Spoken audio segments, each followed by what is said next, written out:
Hello friend, कैसे हैं आप लोग। आई होप कि आप लोग अच्छे से होंगे। तो फ्रेंड, जैसा कि आज हम बात करने वाले हैं कि हमारे एक व्यूअर हैं, उन्होंने कमेंट करके पूछा था कि जो हमारा वैक्यूम सर्किट ब्रेकर होता है, जो वीएसबी होता है, उसके अंदर कितने कंपोनेंट लगे रहते हैं। यानी हमारा जो एक वैक्यूम सर्किट ब्रेकर होता है, जो हमारा एचटी में लगा रहता है, आप तो जानते भी होंगे, देखे भी होंगे कि एक हमारा वैक्यूम यानी जिसको हम वीएसबी बोलते हैं, एक एयर सर्किट ब्रेकर होता है जो जिसको हम एसीबी बोलते हैं। तो वैक्यूम सर्किट ब्रेकर को हम एचटी लाइन में लगाते हैं और एयर सर्किट ब्रेकर को हम एलटी लाइन में लगाते हैं। तो जो हमारा वैक्यूम सर्किट ब्रेकर है, उसका पैनल आप जब देखे होंगे, एक बहुत बड़ा पैनल आता है।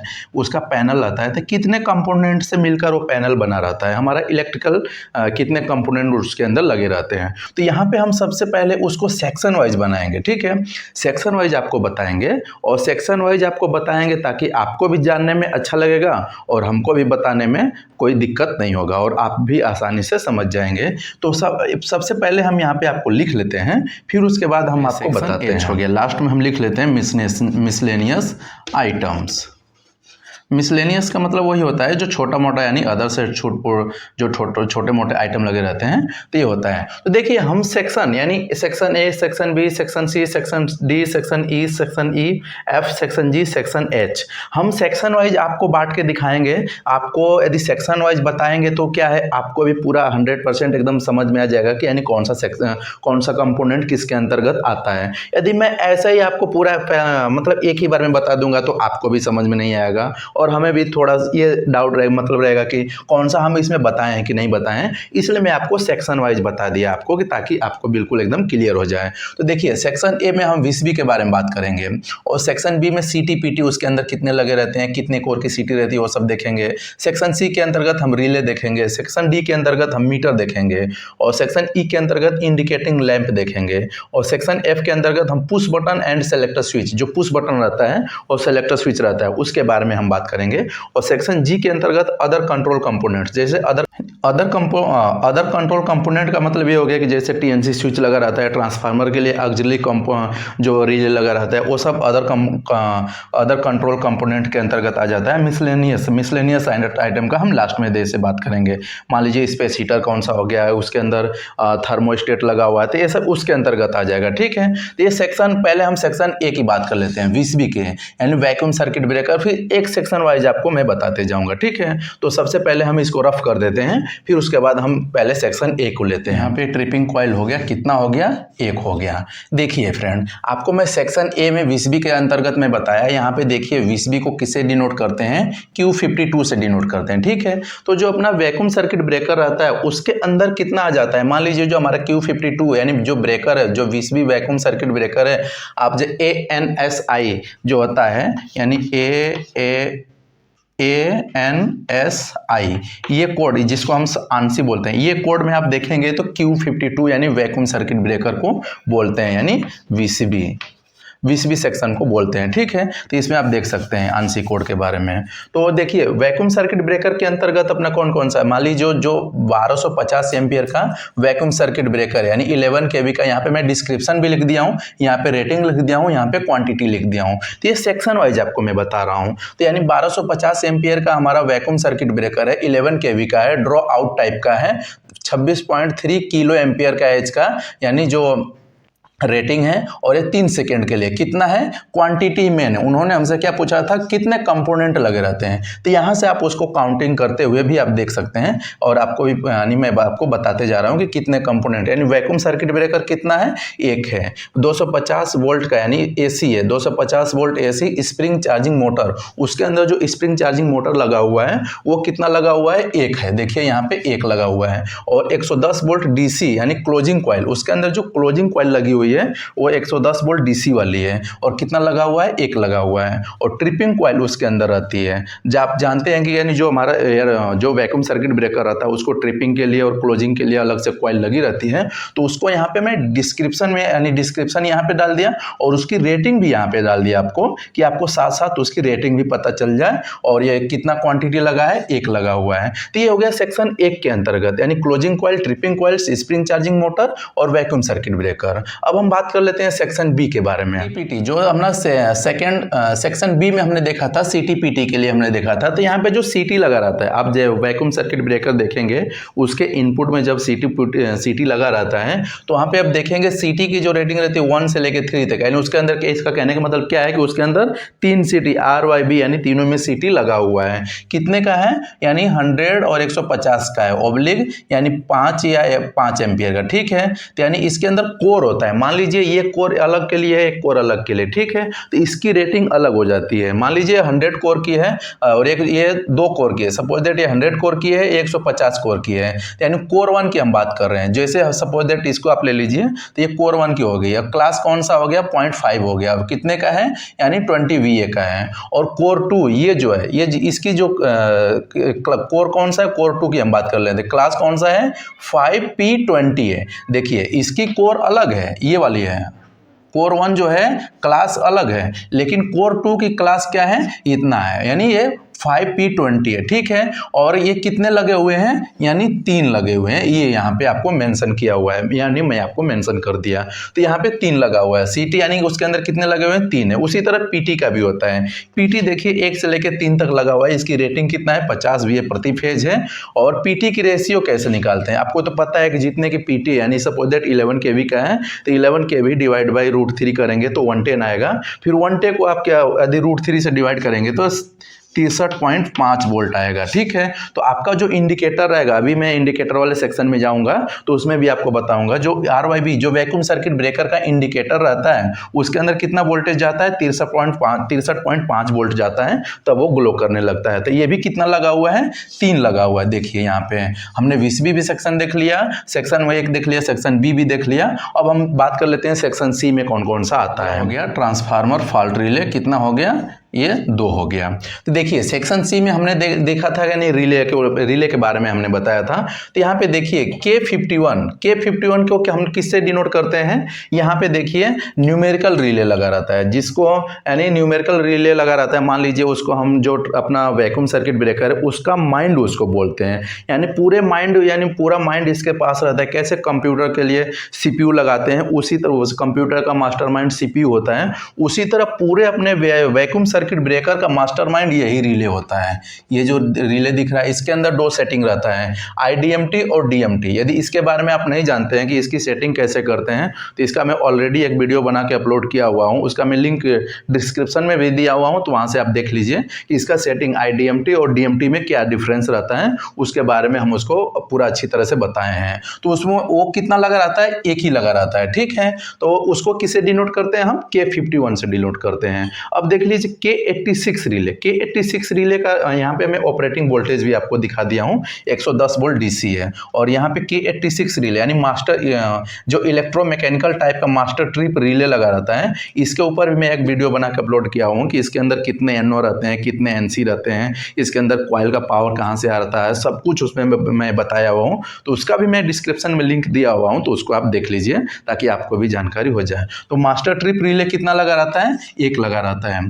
और एक और उसके ऊपर लगा रहता है K631 K632, ये ट्रांसफार्मर का ऑक्सिलरी रिले लगा रहता है, यानी जिसको हम फॉल्ट रिले भी बोलते हैं। तो ये इसका भी ऑपरेटिंग वोल्टेज कितना है, 110 वोल्ट DC है। तो ये कितना लगा रहता है, 2 लगा रहता है। आप ध्यान दीजिएगा, अभी मैं तीसरा सेक्शन पे हूँ, वो मैं लास्ट में सबसे लास्ट में मैं आपको बता दूंगा यानी टोटल कितने कंपोनेंट बने हुए हैं, तो आपको सेक्शन वाइज मैं बता रहा हूँ। तो अगले सेक्शन की हम बात कर लेते हैं। देखिए फ्रेंड, ये तीसरा जो हमारा सेक्शन D वाला है, ये मीटर के सेक्शन में हमने इसको डाला हुआ है, यानी लिखा हुआ है। जो P1 P2 P3 यहाँ पे हमने 3 यानी 3 P1 P2 P3 ये किसके लिए है, मान लीजिए उसमें 3 रहता है ना, एक वोल्ट मीटर मेजर करने के लिए लगा रहता है, एक एम्पियर मीटर मेजर करने के लिए लगा रहता है, एक वोल्ट एंड एम्पियर मीटर दोनों यानी सब कुछ मेजर करने के लिए लगा रहता है, उसको हम बोलते हैं MFM मीटर, जिसका फुल फॉर्म होता है मल्टी फंक्शन मीटर। तो देखिए P1 किसके लिए लगा रहेगा, 110 वोल्ट AC। यहाँ देखिए इससे पहले वाले सब कुछ था DC पे था, लेकिन यहाँ पे 110 वोल्ट AC है, क्या है, डिजिटल टाइप वोल्ट मीटर है, उसके लिए यानी P1 है 110 वोल्ट AC, वो कितना लगा रहेगा, 1 लगा रहेगा। P2 यानी 110 volt AC digital type ammeter के लिए, यानी वो कितना है, यानी 1 है। और देखिए P3 जो पावर 3 है, हमारे 110 वोल्ट AC है, डिजिटल टाइप MFM मीटर, यानी ये कितना लगा रहेगा, यानी एक लगा रहेगा। तो 1 2 3 यानी तीन कंपोनेंट इसके अंतर्गत आ गए। ये इंडिकेशन लैंप कितना है, एक है। तो यहाँ पे देखिए सेक्शन ई के अंतर्गत यानी इंडिकेटिंग लैंप के अंतर्गत हमने देखा है, यानी देखिए जो भी इंडिकेशन लैंप है उसको हम H1 से डिनोट किया हुआ है, और उसमें ड्राइंग में भी देखेंगे तो H1 से ही यानी H वाले सीरीज से ही डिनोट किया रहता है, लेकिन उसका काम मतलब उसका जो वोल्टेज रेटिंग रहता है अलग रहता है। देखिए H1 H2 H3 ये R phase, Y phase, B phase, देखिए red yellow blue 63.5 volt AC का है, 63.5 वोल्ट AC का है, 63.5 वोल्ट AC का है। ये कितने लगे हैं, एक लगे हैं, ये भी एक लगा है, ये भी एक लगा है, ये भी एक लगा है, ठीक है। H4 किसके लिए, 110 volt DC on indication lamp के लिए, ये कितना लगा है, एक लगा हुआ है। H5 यानी 110 वोल्ट DC ऑफ इंडिकेशन के लिए है, यानी ये कितना लगा है, एक लगा हुआ है। H6 यानी 110 volt DC trip indication lamp, ये कितना लगा है, एक लगा हुआ है।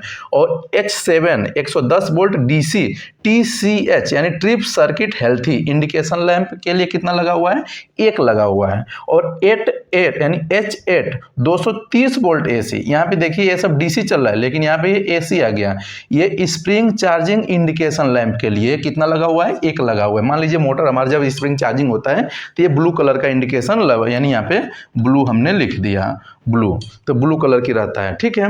और H9 कितना यानी 110 वोल्ट DC VCB इन टेस्ट इंडिकेशन लैंप, ये कितना लगा है, एक लगा हुआ है। और H8 यानी 110 वोल्ट DC, यहाँ पे 110 volt DC VCB in service indication lamp, ये कितना लगा है, एक लगा हुआ है।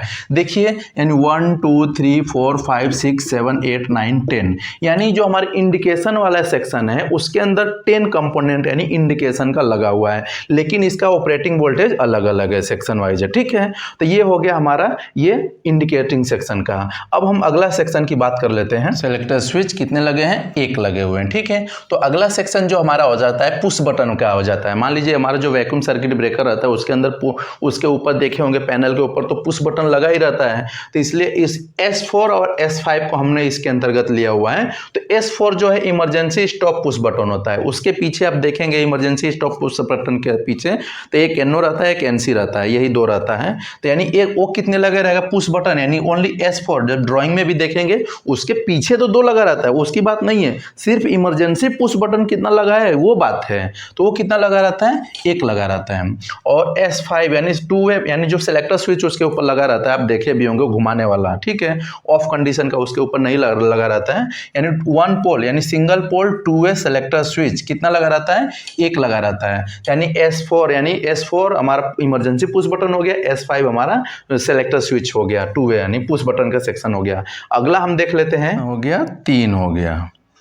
तो देखिए फ्रेंड ये जो हमारा सेक्शन जो हमारा अदर कंपोनेंट का है, तो इस सेक्शन के अंतर्गत हम S6 यानी 25 एम्पियर का TNC स्विच रहता है वो कितना लगा रहता है, एक लगा रहता है। और R94 जिसको हम एंटी पंपिंग रिले बोलते हैं वो कितना लगा रहता है, एक लगा रहता है, और जिसका ऑपरेटिंग वोल्टेज है 110 वोल्ट DC।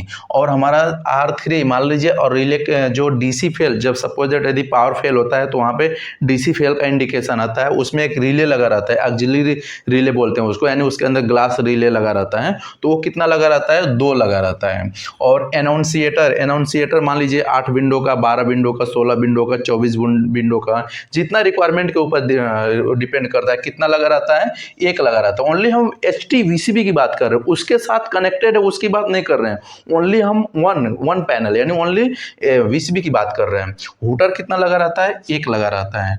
PS यानी पावर पैक कितना लगा रहता है, एक लगा रहता है। और 4 पोल की MCB कितनी लगी रहती है, एक यानी 2 लगी रहती है। 4 पोल की MCB उसके लिए जो अपना PT रहता है ना, PT को कंट्रोल करने के लिए लगाया जाता है। टर्मिनल ब्लॉक हो गया, ठीक है। तो इसकी क्वांटिटी नहीं रहती, ये तो अनलिमिटेड रहता है, जितना आपको कोई ज़रूरत है उतना आप लगा सकते हैं, यानी इसको हम अनलिमिटेड इसको हम कह सकते हैं। देखिए हमारा जो अपना जो सेक्शन एच है यानी मिसलेनियस सेक्शन इसलिए इसको दिया गया है। बाई चांस आपने यदि सपोज दैट यदि पैनल होल्डर मांगते हैं तो ठीक है, नहीं मांगते हैं तो कोई दिक्कत नहीं, इसके लिए इसको मिसलेनियस यानी पैनल के अंतर्गत रखा गया है। जो पीएल होता है, पीएल को हम किससे डिनोट करते हैं, पैनल लाइट होल्डर से। ये कितना लगा रहता है, एक लगा रहता है। आप देखे होंगे उसके अंदर एक सॉकेट भी लगा रहता है 3 पिन का, ठीक है। पैनल होल्डर लाइट भी लगा रहता है, सॉकेट भी लगा रहता है। और DLS and door limit switch, suppose that आप जब पैनल को खोलते हैं तो लाइट जल जाती है, जब पैनल को बंद कर देते हैं तो लाइट ऑफ हो जाती है। यदि इसका आप उसका ड्राइंग कैसे देखते हैं, उसका डायग्राम कैसे रहते हैं, तो उसका मैं ऑलरेडी वीडियो बना के अपलोड किया हुआ हूं, तो उसमें आप देख लीजिए। और स्पेस हीटर यानी जो 80 वाट का है वो कितना लगा रहता है, 2 लगा रहता है। और टीएच यानी थर्मोस्टेट कितना लगा रहता है, 1 लगा रहता है। तो ये थर्मोस्टेट कितना रहता है, 30 से लेकर 85 डिग्री सेल्सियस तक इसकी सेटिंग हम रख सकते हैं। तो इसका यानी इसके अंदर आता है। तो फ्रेंड ये हम सेक्शन वाइज हम बात कर लेते हैं। अभी आपको सेक्शन वाइज मैंने बताया। अब एक कंपोनेंट में, अब पहले वाले मतलब शुरू में हम ले चलते हैं कि यानी जो सेक्शन वाइज आपको मैं दिखाया था तो उसमें हम कितने कंपोनेंट टोटल लगे हुए हैं वो आपको काउंट करके बता देते हैं। सेक्शन एच के अंतर्गत 5 नोट्स आता है, ठीक है। तो देखिए फ्रेंड, यहाँ पे हमने सेक्शन वाइज आपको मैं बता दिया कि यानी सेक्शन ए के अंतर्गत 4 नोट्स है, सेक्शन बी के अंतर्गत 6 आता है, 6 क्वांटिटी है, सेक्शन सी के अंतर्गत 4 है, सेक्शन डी के अंतर्गत 3 है, सेक्शन ई के अंतर्गत 10 है, सेक्शन एफ के अंतर्गत 2 है, सेक्शन जी के अंतर्गत 22 है, सेक्शन एच के अंतर्गत यानी 5 है। तो टोटल हम यहाँ पे कैलकुलेट कर देते हैं। मान लीजिए इसको हम कैलकुलेट कर देते हैं। 4 6 4 10 4 14 3 17 27 2 29 4 29 और 5 34 34 और 22 यानी 40 34 और 22 4 2 6 56 आइटम हो गया। अप्रोक्स इतना आइटम लग सकता है। बाकी यदि आप बढ़ा के जहाँ की यदि वैक्यूम सर्किट ब्रेकर होगा वहाँ का क्या क्या बढ़ा सकता है वो वहाँ के रिक्वायरमेंट के ऊपर डिपेंड करता है। यानी एवरेज हमने दिखा दिया कि यानी इतना आइटम आपको एक वैक्यूम सर्किट ब्रेकर में लगा हुआ आपको मिलेगा ही मिलेगा, ठीक है। तो फ्रेंड उम्मीद है कि आपको पूरा एकदम कंसेप्ट क्लियर हो गया होगा कि यानी एक वैक्यूम सर्किट ब्रेकर में कितना कंपोनेंट लगा रहता है वो भी मैं आपको बता दिया पूरा एकदम, यानी सेक्शन वाइज करके यानी डिवाइड करके। तो उम्मीद है कि आपको पूरा एकदम समझ में आ गया होगा। यदि इसमें कुछ यदि डाउट रह गया होगा तो आप हमें कमेंट करके पूछ सकते हैं। तो फ्रेंड आज के लिए इतना ही, मिलते हैं ऐसे इंटरेस्टिंग टॉपिक के साथ अगले वीडियो में। फ्रेंड यदि हमारे चैनल को पहली बार देख रहे हैं तो हमारे चैनल को सब्सक्राइब कर